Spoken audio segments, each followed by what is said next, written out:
오늘 함께 나눌 하나님 말씀은 고린도후서 4장 1절부터 6절까지 말씀입니다. 제가 가진 성경은 신약성경 291쪽입니다.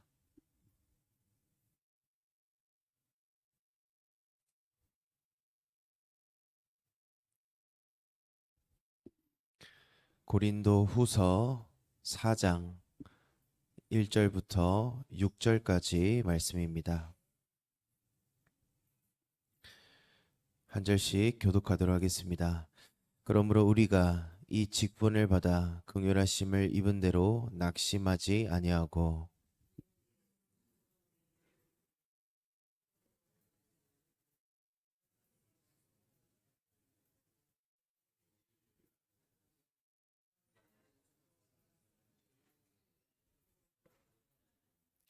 만일 우리의 복음이 가리었으면 망하는 자들에게 가려진 것이라.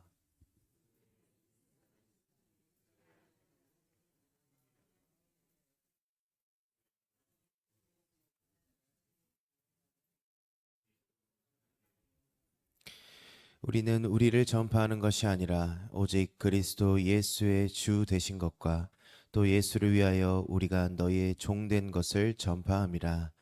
어두운 데에 빛이 빛이라 말씀하셨던 그 하나님께서 예수 그리스도의 얼굴에 있는 하나님의 영광을 아는 빛을 우리 마음에 비추셨느니라. 아멘. 네, 오늘은 우리가 이 고린도후서 4장으로 넘어오면서 오늘 본문의 그 시작을 그러므로라는 말로 시작합니다.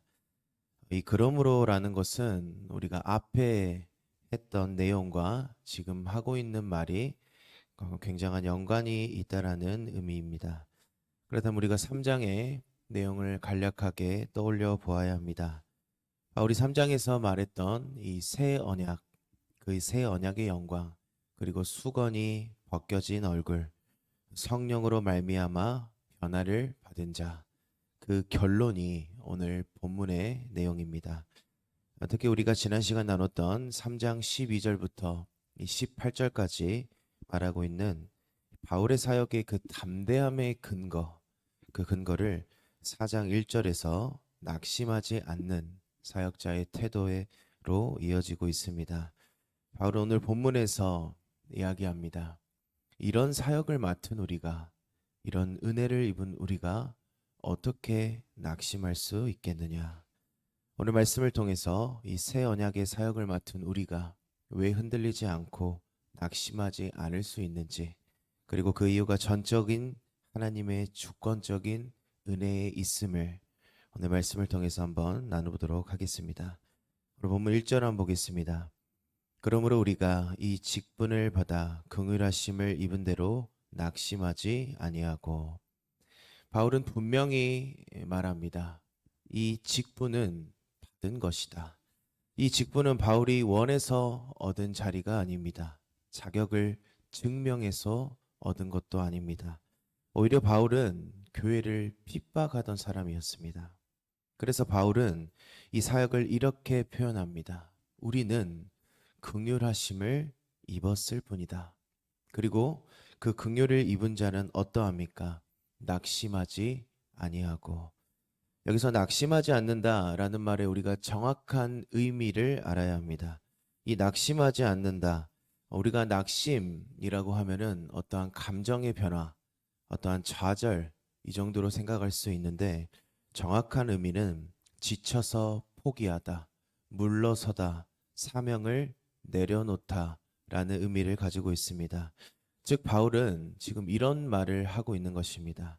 우리가 하는 그 사역, 성령 하나님께서 맡겨주신 그 사역은 너무나도 평온하고 언제나 열매를 맺고 언제나 잘 되는 것이 아니다. 쉽지 않고 힘들 때도 있다. 그러나 긍휼하심을 입은 우리는 그 사명을 포기하지 않는다라는 것입니다. 왜 그렇습니까? 이 사역이 예수 그리스도의 증인으로 살아가는 이 삶이 하나님으로부터 시작되었기 때문입니다. 그래서 갈라디아서 6장 9절에도 이 낙심이라는 같은 단어를 사용합니다. 우리가 선을 행하되 낙심하지 말지니 포기하지 아니하면 때가 이름에 거두리라. 사람이 맡긴 사역은 사람의 평가에 무너지게 됩니다. 그러나 하나님께서 맡기신 사역은 사람의 반응으로 실패하는 것이 아닙니다. 우리의 사명은 포기하지 않는 것입니다. 사명받은 자로 끝까지 어떠한 상황 속에서도 그 사명을 가지고 우리의 삶을 살아내는 것입니다. 그러한 삶이 바로 사명자로서 하나님 앞에 충성된 삶이고 그것이 우리의 삶의 목표가 되는 것입니다. 이어서 바울은 포기하지 않는 그 사명자의 태도에 대해서 이야기합니다. 본문 2절을 보겠습니다. 이에 숨은 부끄러움의 일을 버리고 속임으로 행하지 아니하며 하나님의 말씀을 혼잡하게 하지 아니하고 오직 진리를 나타내므로 하나님 앞에서 각 사람의 양심에 대하여 스스로 추천하노라. 여기서 바울은 이 교회 안에 있던 거짓 사도들과 이 자신을 분명하게 구분합니다. 특히 여기서 말씀을 혼잡하게 하지 않는다라는 이 표현이 중요합니다. 이 단어는 포도주에 물을 타서 희석시키는 행위를 의미합니다. 즉, 말씀 자체를 부정하는 것이 아닙니다. 하나님의 정확무한 그 말씀에 무언가를 조금씩 섞는 것을 의미합니다. 바울은 이러한 행동을 단호히 거절합니다. 왜 그렇습니까? 구원이라는 것은, 복음이라는 것은 사람을 설득시키고 이해시키는 것이 아니기 때문입니다. 그래서 고린도후서 2장 17절에서도 바울은 이렇게 말합니다. 우리는 수많은 사람들처럼 하나님의 말씀을 혼잡하게 하지 아니하고 곧 순전함으로 하나님께 받은 것 같이 하나님 앞에서와 그리스도 안에서 말하노라. 제가 우리 청년들이랑 이 토요일에 교리 공부를 하면서 이런 이야기를 나눈 적이 있습니다. 성경은 내가 믿는 것이 아니고 믿어지는 것이다. 우리는 하나님의 은혜가 아니면 구원받을 수도 없고 살 수도 없는 존재들입니다. 우리는 성령님께서 우리의 마음을 조명해 주시지 않는다면 말씀을 믿을 수가 없다는 것입니다. 바울이 3절부터 말하고자 하는 것이 바로 이러한 내용입니다. 지금까지도 이 신학계에서 굉장한 논쟁거리 중 하나인 이 예정론의 관점을 우리가 본문 3절, 4절 그리고 6절까지의 말씀을 통해서 한번 보도록 하겠습니다. 먼저 본문 3절, 4절입니다. 만일 우리의 복음이 가리었으면 망하는 자들에게 가려진 것이라. 그 중에 이 세상의 신이 믿지 아니하는 자들의 마음을 혼미하게 하여 그리스도의 영광의 복음의 광채가 비치지 못하게 함이니 그리스도는 하나님의 형상이니라. 여기서 가려졌다라는 것은 이 의미가 이미 덮여져 있는 상태를 의미합니다. 즉 바울은 이렇게 말합니다. 복음이 가려지고 복음을 자꾸 거부하는 자들은 어떠한 우리가 전하는 복음이 잘못된 것이 아니고 예수님이 잘못된 것이 아니고 이미 영적인 상태가 덮여져 있는 상태다라고 말합니다. 또 마음을 혼미하게 한다라는 말은 눈을 멀게 한다라는 의미입니다. 그렇다면 지금 바울이 이 본문의 말씀을 통해서 무엇을 말하고자 하냐면 복음이 가려지는 것은 우리의 어떠한 선택이나 우리의 자유적인 의지가 아니라는 것입니다. 고린도전서 2장 14절에 보면 이렇게 말합니다. 육에 속한 사람은 하나님의 성령의 일들을 받지 아니하나니 이는 그것들이 그에게는 어리석게 보임이요 또 그는 그것들을 알 수도 없나니 그러한 일은 영적으로 분별되기 때문이라. 이것이 우리가 알고 있는 개혁주의자 칼빈이 말하는 전적 타락의 개념입니다. 우리 인간은 전적으로 타락한 존재들이라는 것입니다. 이것을 예정론적에서 관점에서 말하는 그 단어가 유기라는 단어입니다. 이 선택받지 못한 사람들은 이미 영적으로 눈이 먼 상태이고 유기된 존재들이라는 것입니다. 어떻게 보면은 이 예정론의 선택과 유기라는 이 관점은 굉장히 거부감이 들기도 합니다. 하나님께서 창세전에 우리를 선택하신 것과 같이 유기된 사람도 있다. 정해져 있다. 그 사실은 굉장히 하나님의 사랑이 없는 것 같고, 우리가 인간의 관점에서 생각했을 때 분명히 공의의 하나님이신데 굉장히 불공평해 보이기도 합니다. 그런데 여기서 우리가 반드시 기억해야 할 것은 우리는 원래 그 자리에 있어야 할 사람들이라는 것입니다.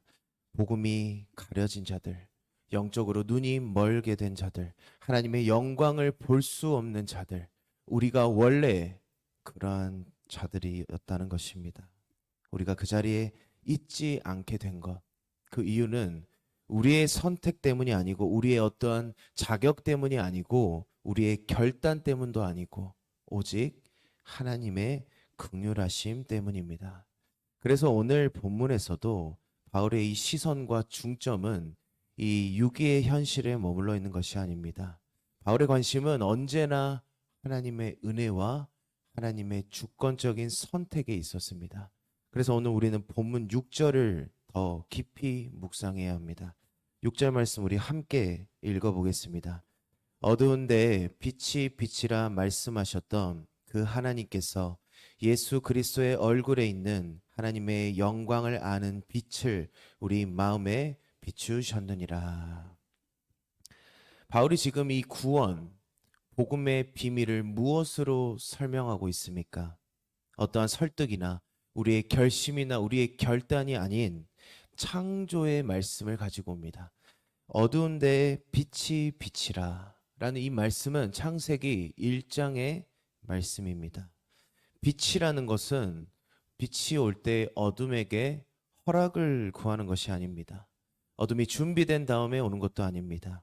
하나님의 말씀이 선포되자 빛은 일방적으로 그곳 가운데 임한 것입니다. 바울은 말합니다. 바로 그 하나님께서 우리 마음 가운데 빛을 비추셨다.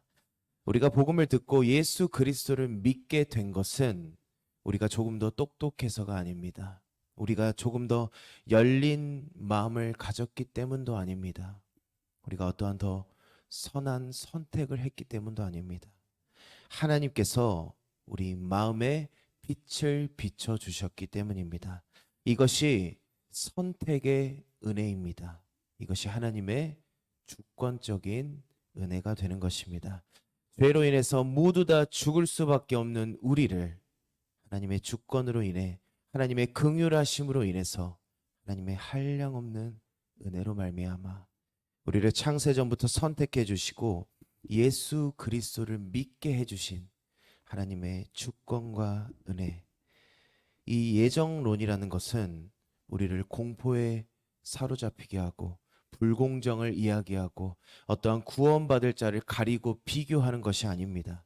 오히려 이 관점은 우리를 가장 깊은 겸손의 곳으로 우리를 인도하고 그 하나님의 선택, 그 하나님의 한량없는 은혜를 내가 받은 것이구나 라는 한없는 감사와 찬송이 흘러나오게 만든다는 것입니다. 한번 생각해 보면 얼마나 감사합니까? 우리가 하나님의 선택을 받아서 예수 그리스도를 믿은 그 은혜에 우리가 얼마나 감사합니까? 그것이 바울의 결론으로 5절의 결론을 말씀합니다. 우리는 우리를 전파하는 것이 아니라 오직 그리스도 예수의 주 되신 것과 또 예수를 위하여 우리가 너희의 종된 것을 전파함이라. 바울은 이 말을 이 선택과 유기 한 가운데에 이야기를 둡니다. 그렇다면 우리는 선택받은 하나님의 백성으로서 한량없는 은혜를 받은 자들로서 무엇을 해야 하냐라는 것입니다. 오직 하나입니다. 예수 그리스도를 전하는 것, 말씀을 있는 그대로 증거하는 것. 그래서 바울은 포기하지 않는 것입니다. 낙심하지 않는 것입니다. 바울이 전하는 그 복음의 현장 속에 사람들이 믿지 않아도, 사람들이 그 복음을 거부해도 그 사역의 현장 가운데 바울의 사도직을 비난하고 음해하고 열매가 맺히지 않는다고 해도 바울은 포기하지 않았습니다. 왜냐하면 이 구원은 바울의 사역의 그 열매와 성과에 달려있지 않음을 이 바울은 분명하게 알고 있었기 때문입니다. 오늘 본문은 우리에게 아주 중요한 한 가지를 말하고 있습니다. 구원은 오직 하나님의 주권이다. 그러므로 우리는 그 복음, 그 구원받음을 자랑할 수 없고 우리는 비교할 수 없습니다. 우리는 그 한량없는 은혜에 감사할 뿐입니다. 그리고 동시에 우리는 사명을 어떠한 상황과 어려움이 있다 할지라도 우리는 사명을 포기하지 않습니다. 왜냐하면 하나님께서 택하신 자들은 반드시 복음의 빛으로 부르실 것을 우리는 믿기 때문입니다. 사랑하는 여러분, 우리는 결과를 만들어내는 사람이 아닙니다. 우리는 빛을 만드는 사람도 아닙니다. 우리는 다만 예수 그리스도를 전하는 사람들, 우리는 하나님의 주권을 신뢰하고 끝까지 포기하지 않는 사람들입니다. 오늘 우리의 삶에 이 고백이 흘러나왔으면 좋겠습니다. 오늘 본문 4장 1절 말씀과 같이 그러므로 낙심하지 아니하노라. 기도하겠습니다. 거룩하신 하나님, 죄로 인해 죽을 수밖에 없는 우리를 긍휼히 여기셔서 우리가 복음의 그 비밀을 알 수 있도록 어두웠던 우리의 마음에 빛을 비춰주심에 감사합니다. 우리를 창세부 전부터 선택하신 그 은혜를 잊지 않게 하시고 결과가 아니라 하나님의 주권을 신뢰하며 끝까지 우리에게 맡겨진 사명을 감당해 나가도록 주님 우리와 함께하여 주시옵소서. 다시 오실 예수님 이름으로 기도드리옵나이다. 아멘.